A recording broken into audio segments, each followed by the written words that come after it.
The Gossip. This is a true story. The names have been changed to protect the innocent and the guilty. Mainly, it's the story of Laura and Jean. Laura and Jean were best friends. They double-dated together, they studied together, and often, after school, they went to the corner drugstore together. The drugstore was a favorite hangout. Some of the kids drank Cokes, others read magazines, and they all talked. Talking's lots of fun, except sometimes when you talk about people. That's when the trouble starts. I saw them together yesterday. Of course, I'm just telling you what I saw and heard, but, well, Helen... Hi, everyone. I'm sorry to interrupt, but, Laura, don't you and Mary forget the meeting in Mrs. Hoover's office tomorrow afternoon at 3:30. 3:30. Okay, what meeting's this? The PEP Club, Frida. We've got to nominate people for next year's officers. Who's going to be up for president? Well, The names will be posted on the bulletin board Thursday morning, Frida. Oh, sure, but come on now, you must have some idea now who'll be... Nope. Bye, everyone. Bye. Well, who does she think she is, keeping it all to herself? Is friend Jean your candidate for PEP Club president, Laura? Well, Laura's going to put up whoever's most qualified, Frida. Is Jean qualified, Laura? Is she? You'll find out Thursday, along with the rest of us. Well, wish I had a friend on the nominating committee. You have me, Frida. Well, like I was saying, I saw them together yesterday. Well, Tom said that really there wasn't anything. Laura. Laura, I've been thinking, maybe for the next few days, while you're working on the nominating committee, well, maybe we shouldn't see each other quite so much. are you afraid of what Frida Thompson will say? Well, sometimes people like Frida Thompson can make a lot of people believe what she says. Oh, Jean, don't be silly. Why, no one would dare say that you didn't deserve to be nominated for president. Why, you've worked harder than anyone in the club, and you're dependable, and you make good grades, and... And you're just about the best friend a girl ever had. But, well, let's not give Frida a chance to do any talking. All right, but I sure hate to have to worry about what people will say. So do I. But you have to sometimes, I guess. And Laura, if anything ever should come up about one of us, let's ask right out. Get the facts. No jumping to conclusions. Okay, but I'd never jump to conclusions about you. After all, you're my best friend. I know. But sometimes people like Frida Thompson can cause an awful lot of trouble between two good friends like us. Now, do we all understand Mrs. Hoover's instructions? We each have a candidate to check on.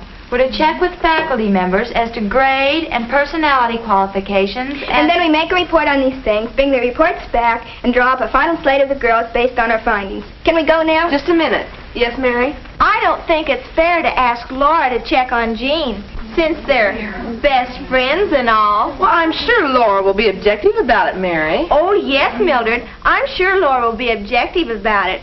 As objective as she can be. Well, how could she help it?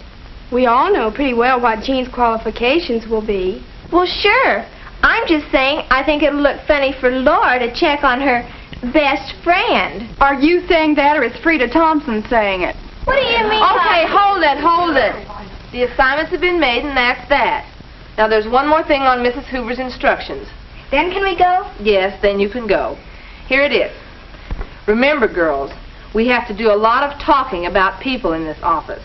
Because of this fact, everything talked about in this office must stay in this office. Okay? Sure. That's it for now.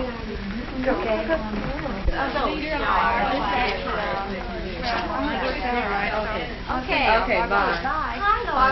Hi, Frida. Do you still go steady with Jim? Why, yes. Does your best friend go steady with him, too? What do you mean? Look. Oh, Frida, he's just taking her home. Why isn't he waiting for you? Well, I told him not to because of the meeting. Well, when the cat's away, the mice will. Bye now. Why isn't he waiting for you? Let's not jump to conclusions. Let's always get the facts. Yes, Laura, I think Jean would be a good choice for PEP Club president. Jean. Hello, Mrs. Anderson. Hi, Jean. Hi, Laura. Hi, Jean. Here are the tests, all done. Would you like me to put them in the drawer for third hour? No, just set them on top of the file. I'd like to check them over, please. Well, thank you very much. Mr. Summers would like to see you in the office when you're through here. All right. Thank you. I'll see you both Thanks later. again. Bye. How she can make up so many different questions year after year, I'll never know. Jean. Oh, Larry, come here a minute, will you? I have something I'd like to tell you. What can I do for you, cutie? You're in Mrs. Anderson's third hour class, aren't you? Don't I look like it? I've been up most of the night studying for that quiz of hers. Well, there's some things I'd like to talk to you about. While we have a few minutes now before class starts.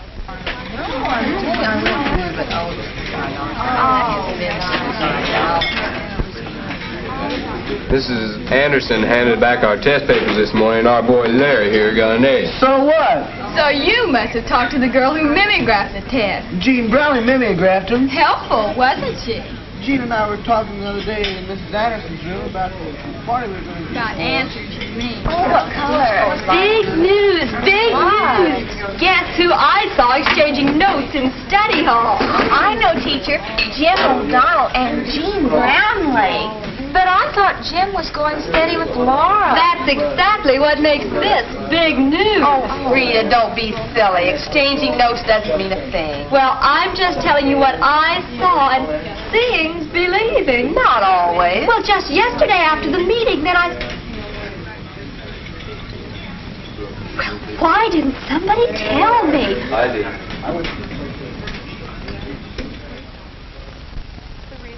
I think that Jean Brownlee doesn't deserve to be nominated for president. Well, Laura, you're Jean's best friend, and you wouldn't be bringing in just plain gossip about her.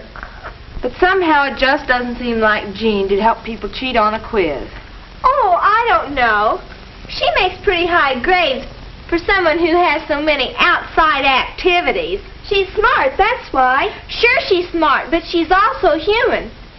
Besides, this thing's all over school now. Is that true? Have the rest of you heard about this? Yes. Rita Thompson saw Jean carrying test papers in the Miss Anderson's room.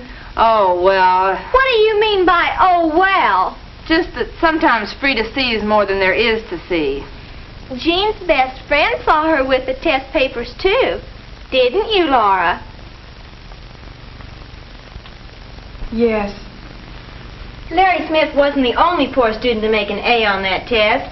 There was Jean Miller and Frank Horton. All right.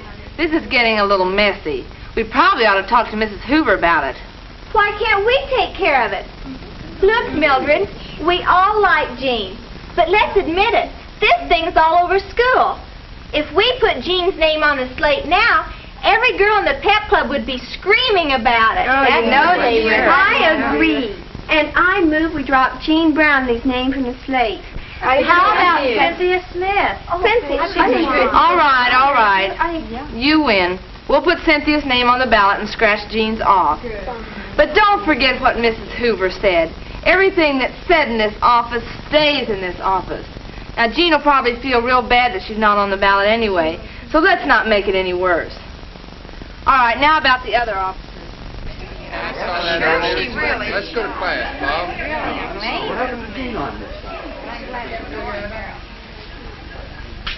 Hi.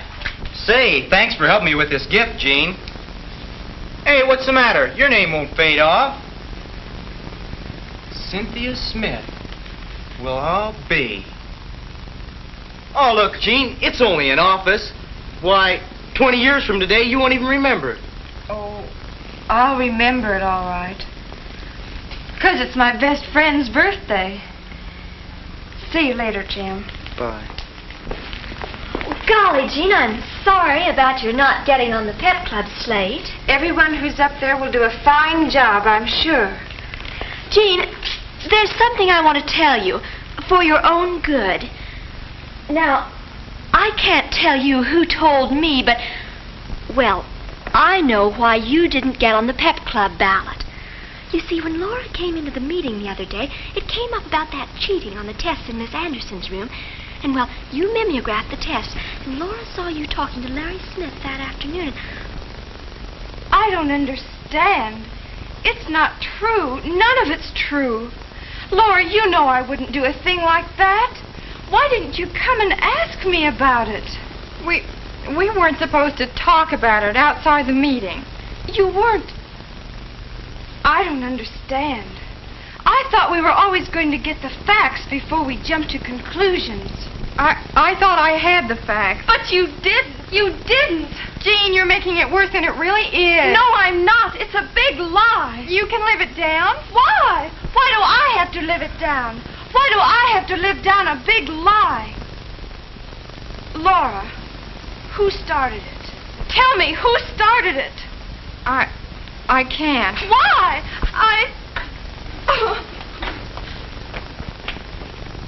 She's still upset about that PEP Club deal? I guess. Women. Oh, well.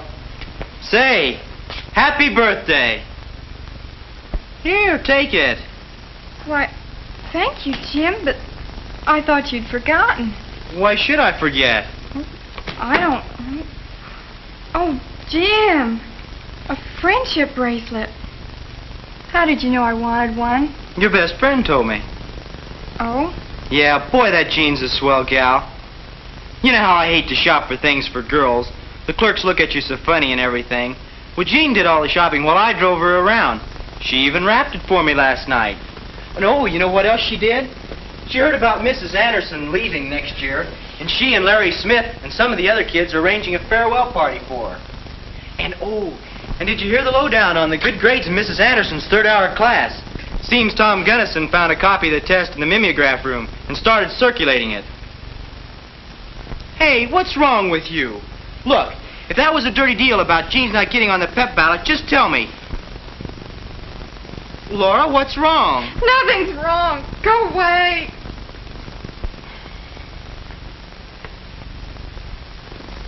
No, nothing was wrong, except that everything was wrong.